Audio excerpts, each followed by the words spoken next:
Beh. Iso iki Mas GB. Iki lho Mas, enek sing komen iki lho Mas. Komen opo nek? Anu Mas GB. Iki anakku nangis njaluk kucingan, sampean iso gaene barongan kucingan Mas. Kucingan ah? Heeh. Paling kaya ngene iki kucingan.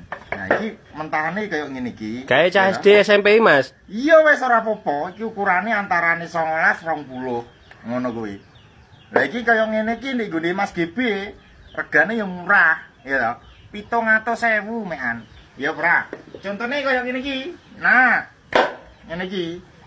Lah iki sing bedane iki karo iki meng alise. Iki alise model Kedirian, iki model Tulungagungan. Oh ngono ya Mas ya. Iya. Berarti 700 sih wis dicet ndas jambang ngene iki ya Mas ya. Iya wis. Iya nek gondele ngono barang. Iya. Iya senek sungote barang ngono kuwi. Wis enek ngene iki. Peh. 700. Berarti tak kari gawe tok no Mas. Iya. Lah ngono Carane pesen. Heeh. Carane pesen. Oh iya penting kuwi. TikTok. Iya to.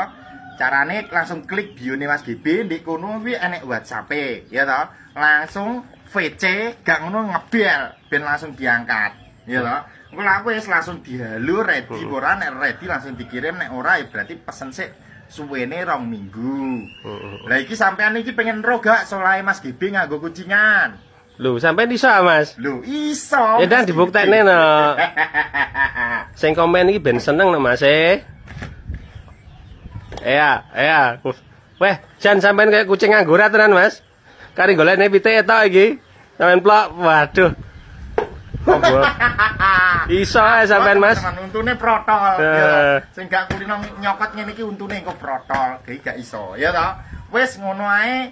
Intine sing pengen pesen saset-saset langsung VC, langsung nelpon ngono. Sing penting ya kuwi teman-teman nek pesen ya DPC ben luwih cepet prosese. Ngono wis sip. Yes, terima kasih Mas GB. Oke.